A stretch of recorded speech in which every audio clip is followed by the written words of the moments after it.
Jadi ya kita mendengar kesaksian malam hari ini saudara ya luar biasa memang.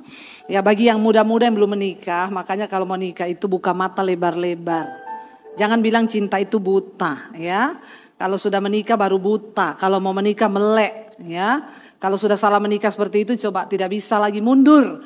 Dapat suami yang dulu cita-citanya petinju tapi tidak masuk ya, jadinya istrinya dijadikan tempat latihan tinju. Untung ibunya itu sabar, nggak bisa balas ya. Ketemu ibu-ibu lain tuh dia udah bikin jus dikasih sianida ya. Karena hati yang pahit itu saudara, kalau bikin minuman ya semua yang pahit juga masuk. Tapi puji Tuhan kita mendengar malam ini bahwa akhirnya melepaskan pengampunan.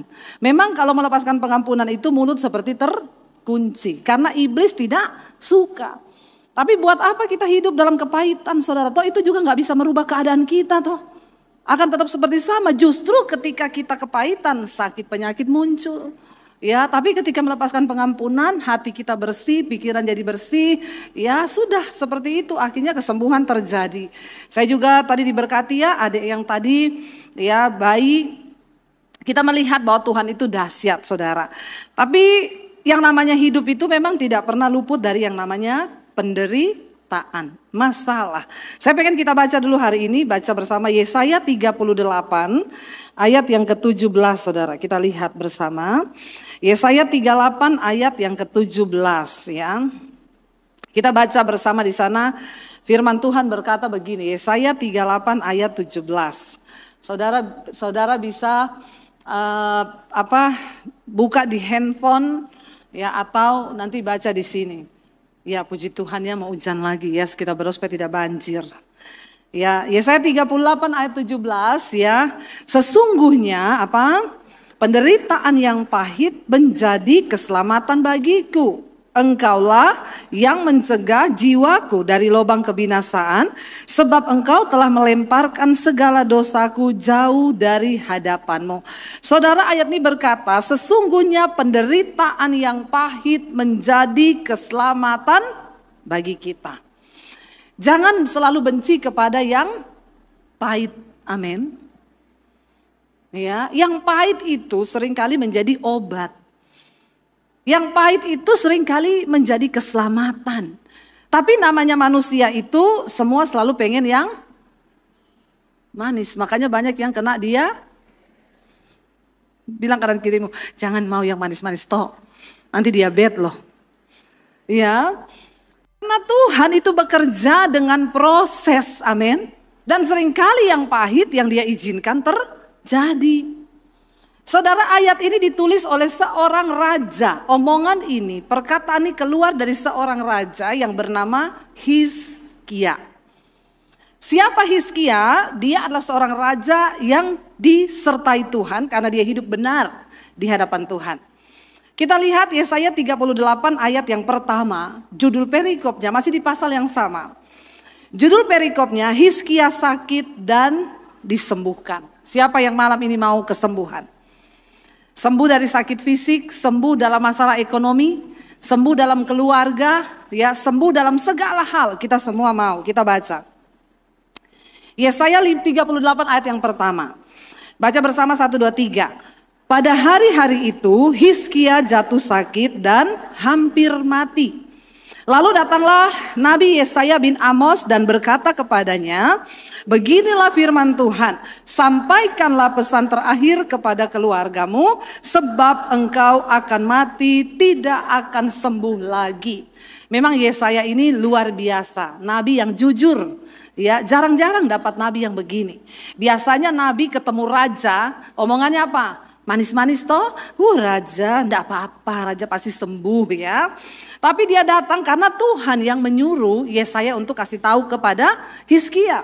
Jadi dia bilang, engkau sampaikan pesan terakhirmu kepada keluargamu, sebab engkau akan mati, tidak akan sembuh lagi. Saudara, orang kalau dibilang pasti akan mati, tidak akan sembuh, sedih enggak?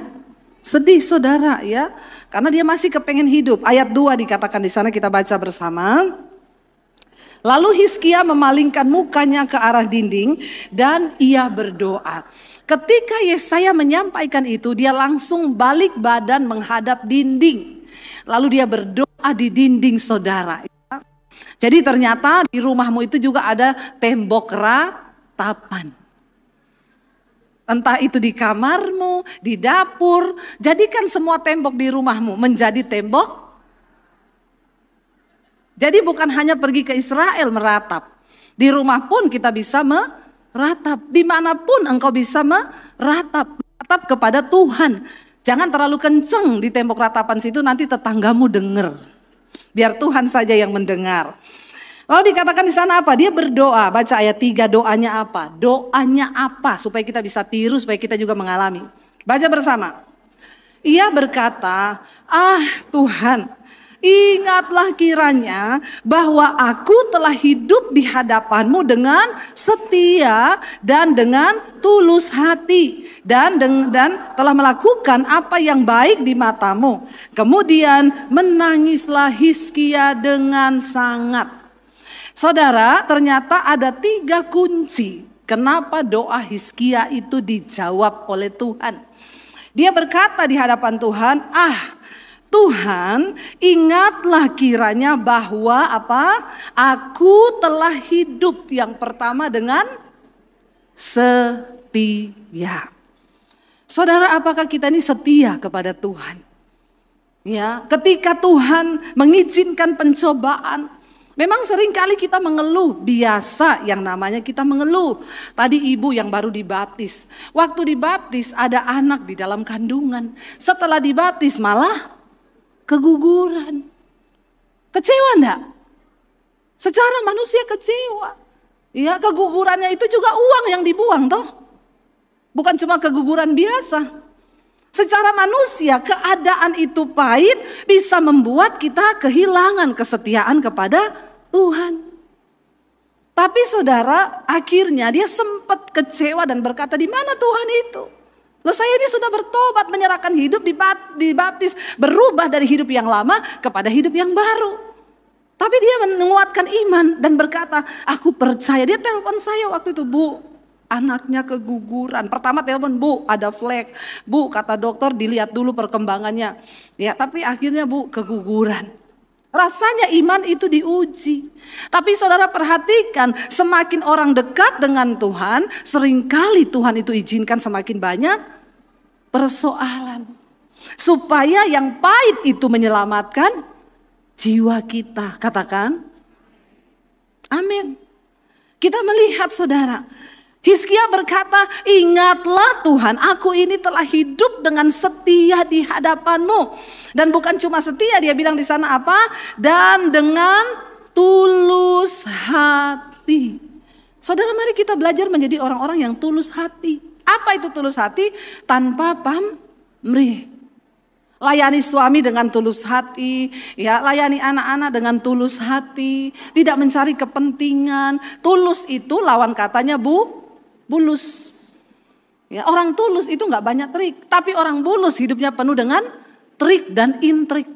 Bahkan sering menjatuhkan orang, menjelekkan orang, memfitnah orang. Orang-orang seperti ini saudara tidak akan melihat berkat yang dari Tuhan.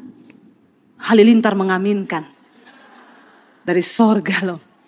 Ya, jangan hidup dengan bulus, tapi hidup dengan tulus. Tulus-tulus aja jadi orang. Nggak apa-apa, mau dijelekan ya puji Tuhan. Ya mau diapain aja biarin saudara. Kita tulus sebab Tuhan yang menilai hidup kita. Dan dia yang akan memberikan, mencurahkan berkat perkenanan Tuhan dalam hidup kita. Mari kita belajar menjadi orang yang tulus saudara. Hizkia berkata, perhatikan Tuhan, ingatlah kiranya aku ini hidup dengan setia dan tulus hati. Dan dia berkata di yang terakhir, yang ketiga dia bilang apa? Dan bahwa aku telah melakukan apa yang baik di matamu. Saudara, hidup kita ini tujuannya untuk melakukan kehendak Bapa. Apa yang baik bagi Tuhan? Yaitu melakukan kehendak Tuhan.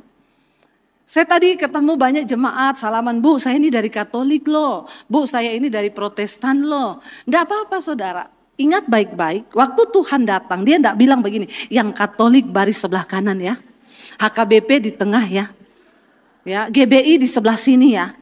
Tidak ada saudara. Yang ketika Yesus datang, Tuhan bilang banyak orang datang berbondong-bondong, semuanya pede, ngaku Tuhan, aku percaya kepadamu. Lalu Tuhan bilang apa? Aku tidak mengenal engkau pembuat kejahatan. Lalu Yesus berkata apa? Di akhir zaman nanti dia akan berkata, marilah hai kamu yang melakukan kehendak Bapa. Saudara, selama kita hidup di dunia ini, mari kita mulai bergumul supaya kita punya kepekaan untuk mengerti kehendak Bapa. Hidup kita ini tidak lama loh. Ya, dunia sudah begini saudara. Ya, apa yang akan terjadi kelak kita nggak tahu. Ya, Israel akhirnya di reschedule. Reschedule-nya belum menentu juga. Ya, yang kasihan yang dulu juga nggak sempat berangkat ke Israel, sekarang berangkat ketunda lagi, nggak berangkat lagi. Tapi ya dunia memang harus terjadi seperti ini. Kita nggak pernah tahu apa yang akan terjadi ke depan. Bagian kita adalah berkata, Tuhan selama aku hidup, aku mau melakukan kehendak Tuhan. Lalu saudara dikatakan di sana, kita baca ayat yang keempat. Hizkia kemudian dia katakan begini, aku telah melakukan apa yang baik di matamu. Kemudian menangislah Hizkia dengan sangat. Tidak ada pencobaan yang lebih berat selain orang yang tahu dia akan mati saudara. Ya, lalu ayat yang keempat berkata begini, maka berfirmanlah Tuhan kepada Yesaya ayat 5. Pergilah dan katakanlah kepada Hizkia, beginilah firman Tuhan, Allah Daud bapa leluhurmu, telah kudengar doamu dan telah kulihat air matamu. Sesungguhnya aku akan memperpanjang hidupmu berapa tahun? 15 tahun lagi. Dan aku akan melepaskan engkau dan kota ini dari tangan Raja Asyur, dan aku akan memagari kota ini. Ya saudara, kita lihat di sana. Hizkia langsung hari itu doanya dijawab oleh Tuhan. Mungkin doa tercepat di Alkitab itu yang dijawab tuh Hizkia. Yesaya belum sempat keluar loh. Habis ngomong mati, Tuhan langsung ngomong, kasih tahu, aku sudah mendengar doanya dan aku melihat tangis daripada Hizkia. Makanya saya selalu berkata, saudara, kalau ada masalah, ndak usah cari pendeta.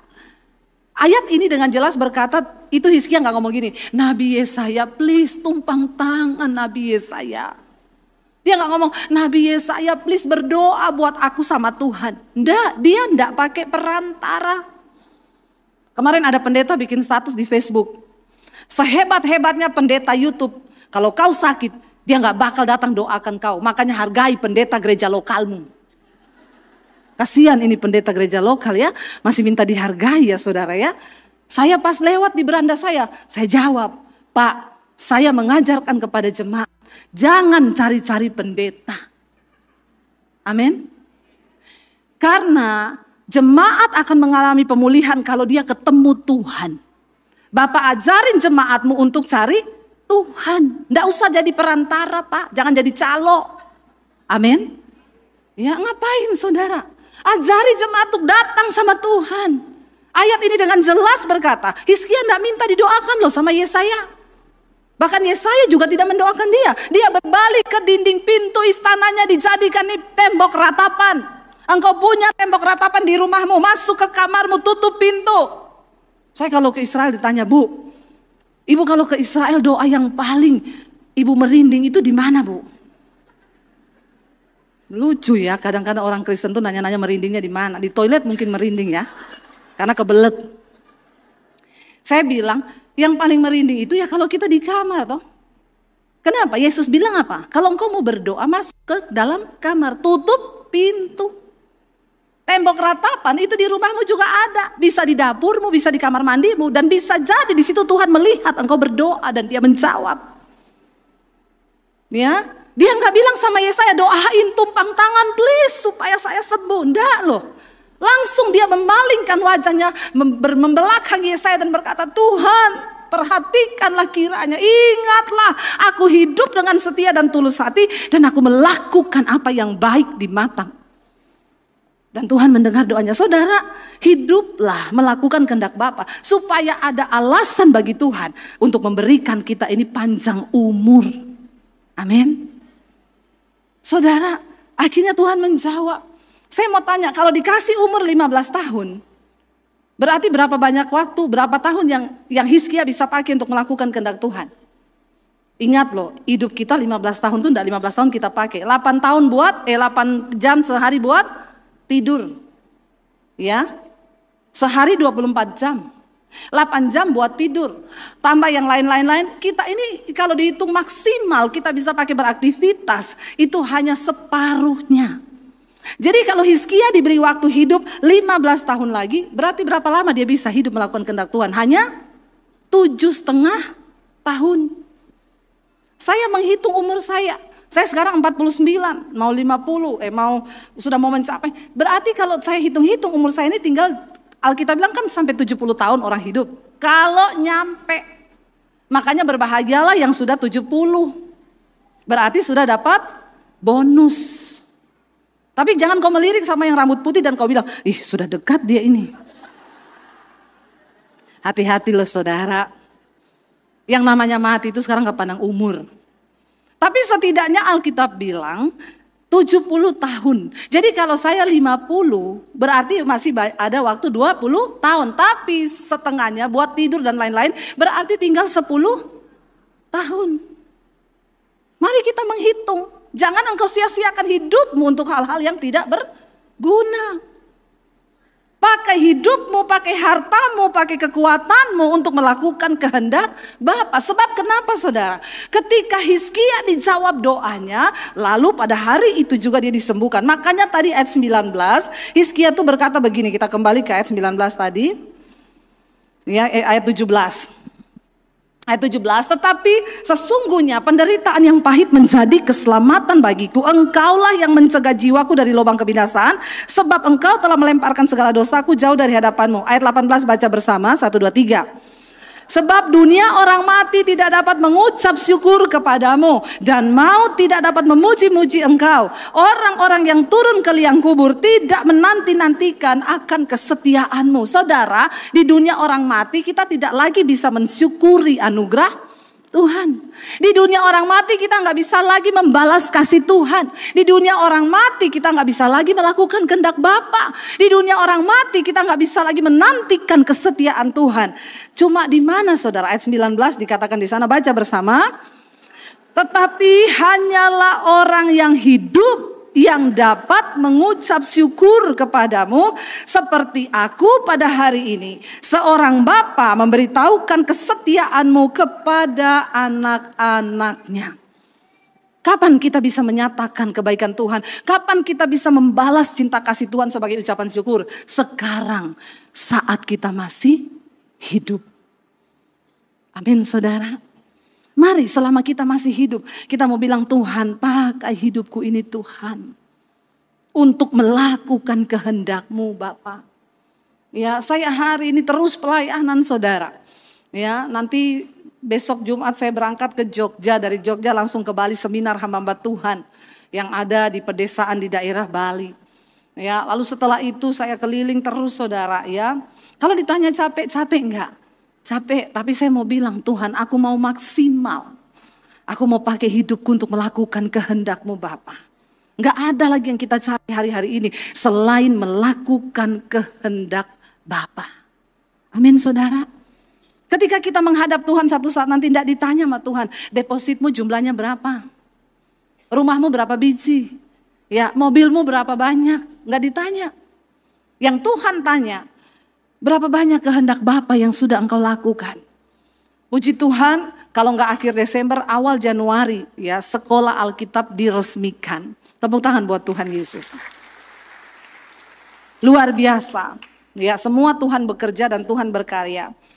Ya, sudah ada sekitar 60 orang dari Papua, dari NTT yang akan menjadi hamba-hamba Tuhan. Nanti ke depan juga waktu-waktu saya akan banyak bersita, saya akan banyak ngajar di sana saudara. Karena itu pelayanan utama saya yang Tuhan berikan ya. Jadi maaf, banyak pelayanan di Jakarta yang saya nggak bisa penuhi. Banyak saya tolak saudara pelayanan.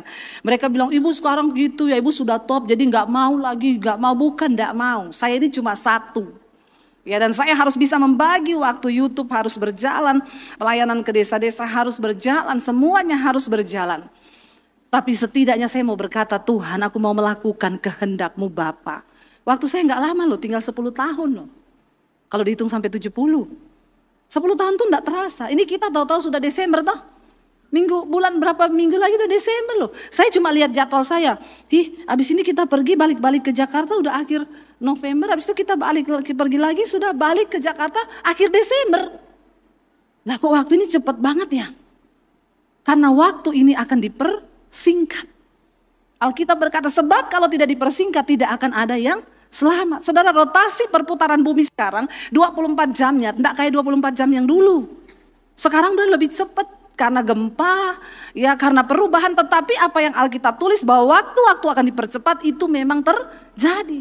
Sebab kata Alkitab kalau tidak dipercepat tidak ada yang selamat.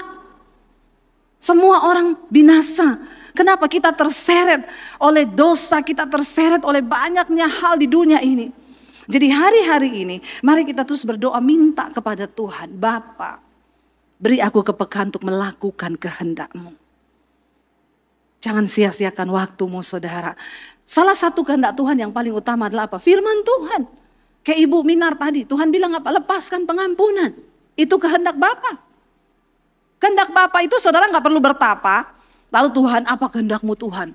Ya lalu ada asap-asap putih muncul dan berkata, anakku kau harus pergi ke Bangkok untuk menginjil. Itu mah bukan pergi menginjil di Bangkok, belanja. Melakukan kehendak Bapa itu sederhana. Waktu kau dengar Tuhan bilang ampuni suamimu, ampuni iparmu, ampuni petuamu, ampuni itu. Apakah engkau mau melakukan itu dan berkata Tuhan untuk melakukan firman-Mu aku mau berikan aku kekuatan. Tapi banyak orang Kristen yang gak bisa saudara. Mereka hidup bolak-balik dengerin khotbah, bolak-balik baca Alkitab. Tapi mereka tidak punya kekuatan, bahkan keberanian untuk melakukan apa yang Bapa mau. Makanya Yesus berkata, dia datang kembali kedua, dia akan bilang, sini kau yang melakukan kehendak-Ku. Gak peduli engkau Katolik, gak peduli engkau Kristen, Protestan, HKBP, yang melakukan kehendak Bapa. Ketika juga engkau mendengar tiba-tiba Tuhan berkata, ya ambil uangmu. Bawa ke situ sebab dia lagi butuh. Jangan saudara tengking dalam nama Yesus. Kita harus saudara sampai ke hal-hal yang paling kecil. Ya, saudara saya melihat bahwa hidup ini tidak semuanya itu untuk melakukan kehendak kita. Tapi ada kehendak Bapa yang harus kita hidupi dan itu tidak gampang loh. Butuh penyangkalan diri, butuh penyerahan diri total karena satu saat ketika Tuhan panggil kita dia akan tanya. Aku beri engkau kepercayaan di dunia, uang, harta, waktu. Hizkia diberi tambahan 7,5 tahun kalau di total umum. Kenapa Tuhan kasih dia hidup tambah 15 tahun? Karena dia bilang aku melakukan kehendak-Mu Tuhan. Hizkia adalah seorang raja yang dia menghancurkan semua puri-puri penyembahan berhala di Israel. Karena itu Tuhan memperhitungkan dia diberi kesempatan hidup umur panjang karena dia melakukan kehendak Bapa. Saudara hari ini mari kita cek hidup kita. Apakah kita ini melakukan kehendak Bapa atau tidak? Apakah kita ini hidup menyenangkan Tuhan atau tidak? Mari kita sungguh-sungguh datang pada Tuhan. Malam ini kita mau hampiri Tuhan. Malam ini kita ada perjamuan saudara. Kita mau bilang kepada Tuhan, terima kasih Tuhan karena Engkau memberi arti di hidup kami. Engkau Tuhan yang memberi kami kesempatan untuk hidup. Kami tidak tahu apa arti hidup kami kalau kami tidak ditebus oleh darah Yesus yang mahal. Karena itu Bapa, kami mau Tuhan Engkau beri kami kesempatan hidup yang kedua. Untuk kami boleh sungguh-sungguh melakukan kehendak Tuhan di dalam hidup kami. Kita bangkit berdiri bersama, kita mau siapkan perjamuan kita.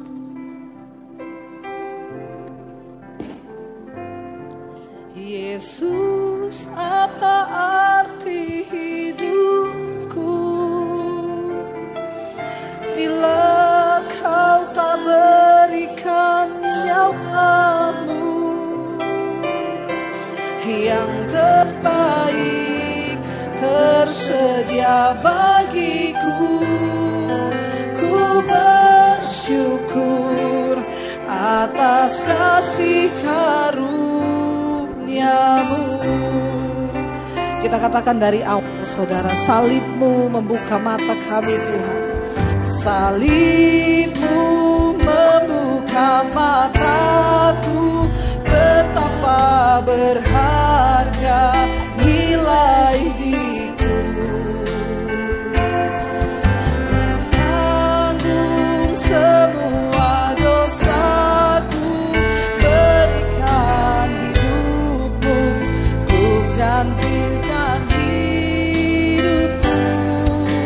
Bukan karena kekuatanku, anugerah yang selamatkanku. Mari angkat tanganmu. Yesus, apa arti hidupku bila kau tak berikan nyawamu.